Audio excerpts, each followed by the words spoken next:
Rose, come back. Oh no, Wait, you there you are. go. Oh, there you Back. go. So yeah, so they'll usually start coloring the extensions while I kind of start coloring my client's hair. And then as soon as they're done with the extensions, they'll come over and help me. So I like to have my apprentices generally start on working on the back of the head and then maybe start on the sides. But I am doing everything from the hairline and the top of the head, and I am doing all the tip outs because those are the parts that count and those are the parts that your clients see. Yes. So I'm doing all that, but at the same time, I'm walking them through how I want this foiled, how I want these sectioned, and just being super detailed. Yeah. And you're watching So doing it. So it's not like you're like, good luck back there. Like, yeah. It's fine. We'll just color it. it's fine. It's Fine. you're still monitoring, you're still watching it, and they've already been trained. They know how to do it before they're doing it. It's not like the first time they're doing it is that moment either. Yeah. So I've found since working with apprentices that with NBR, it's so hard. It's possible, but it's so hard to do it by yourself because you, like you said, you're coloring 2 heads of hair. Yeah, you have 2 clients. And honestly, the blow drying 2 heads of hair, like it's just time consuming. So there's a lot of like dead time where I'm like, okay, be right back. I gotta go blow dry these for 20 minutes. So having the apprentice just makes such a smooth appointment. Yeah. And I feel like I can truly get them in and out on that 3-hour mark. Yeah. When I have those extra hands. Because let's say they come in and I scheduled for a partial, but now they want a full. If it's just me, I'm like, I can do it. Like there's no time.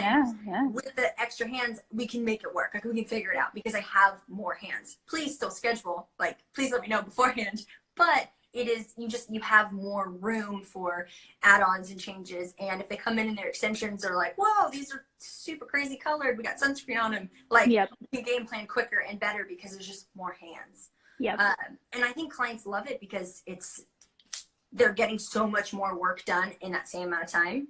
And they're out the door quicker. They're not sitting there all day long. Yeah. And as an extension client too, like that time is valuable. Like, yes. You know, if you have extensions, how long those appointments can be.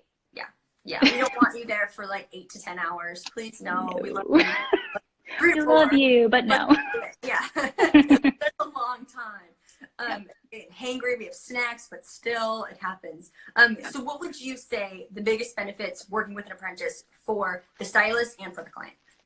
Oh man. Okay, I guess for the stylist, just having someone to bounce back and forth ideas with. Because that is like one of the things that I missed like most of all when we were working at Malda. It's just that sometimes it's just you and you don't have anyone to talk color through, and it's really nice to have that sounding board and just give you ideas, especially since they've worked on your hair before with me. So it's just nice having that. And then for the client, like as of right now, when we're rescheduling people, like we can't fit everyone in. So it's nice to have our apprentices that we can send our clients to, because our apprentices have already worked with us on their hair. They know their hair.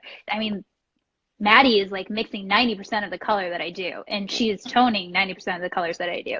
So I know that I can trust her, and I will send my clients to her. And that is the nice thing I feel like for a client, is because I'd rather you not go to some random stylist that has never done your hair and have that possibility of them not doing it right. Whereas with my apprentices, they know how I place color, they know how I foil, they know how I tone, they know what I do. So of course, I'd rather them go to an apprentice. Yeah. I know. I feel like, especially right now with everything going on, and we don't even know, okay, we're hoping we can be back to work by X whatever time. I know every state is different. So I know I'm looking at my books and I'm like, okay, how am I going to fit 3 weeks of clients into 3 weeks where I already have a full days. So having those extra hands on those days obviously is going to help. But even having people I trust, and I'm like, and my clients know, and they've met them and they know she's already worked on my hair, like, hey, I trust her, hop over to her this round. I know I'll see you again. Like, it's okay. And I think clients get like a little nervous, like when they haven't already met the person before, like to go to like a stranger. So the fact that they've already met them is nice. But I feel like a lot of my clients, like, unless I say, go to my apprentice, it's okay. They think it's going to like hurt my feelings. But I'm like, please, like, I want to get you in, but I don't want to make you wait an extra month. Like, please, let's figure this out. And so I feel like I have to say, you know, let's see them this time. It's going to be great. And once I give them that like permission, then they're like, okay, cool, which I love and appreciate. They're so loyal, but it's okay. I would never said someone I didn't trust, who I didn't think could do it. And our apprentices are all like killing it and doing amazing. Yeah, they're So pretty awesome. you kind of touched this already, and I think we just kind of did, but should a client be scared to see an apprentice? Oh God, no. No. I mean, and I remember when I first transitioned into doing extensions, I had to cut a lot of my color appointments, which sucked because extensions just took so much longer. And at that time, I did not have an apprentice when I was starting to do extensions. And so I had to give a lot of my color clients to my apprentices. And I remember I had a few people that were just like, no, I want to go to someone else. Give me another stylist. And so I did. I sent them to another stylist. And I feel like 80% of them came back because that other stylist didn't know how to do what I was doing. Whereas I was just like, well, why didn't you just go to my apprentice? They have done your hair. They've been with me when I do your hair. Like, why wouldn't you go to someone that already knows your hair? I mean, if you want to pay more, that's fine, but I'm just offering you, like, they're here. I'm here when they're working. Like, why wouldn't you just do that? Yeah. So much safer. Just Yeah. so much safer. I don't think it should be safer at all. At least, I mean, I'm sure there are situations out there where maybe, but at least I know for me and Co, like the amount of training and the amount of hands-on they get with us, like you're good to go. Maybe that a first appointment might take a little bit longer, but like that's okay. That's good because they're really putting in the extra effort and the extra time. Yeah. Cool. And honestly, like I've been sending people to Natalie, and like as they're leaving, I'm just like, fuck, she did better than I did. Like I wouldn't have done that. Yeah, well, that's the thing. So it happens.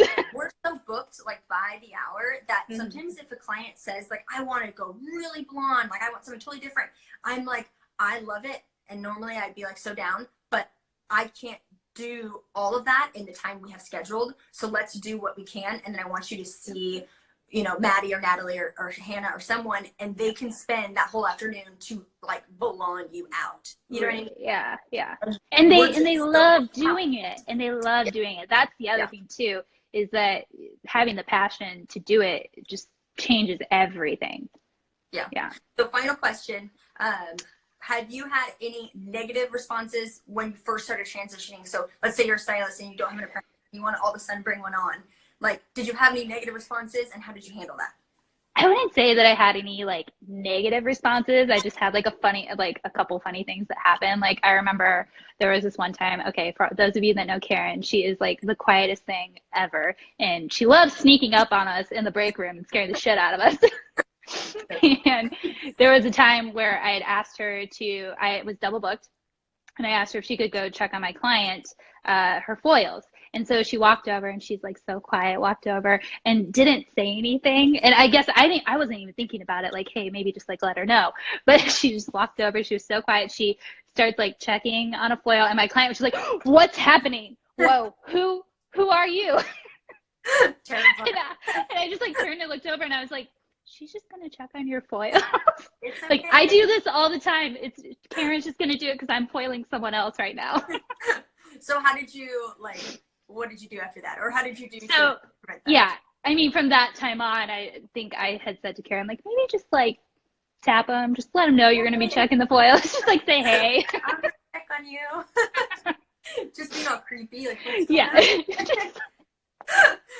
It was hilarious. But yeah, what about you? Any bad things?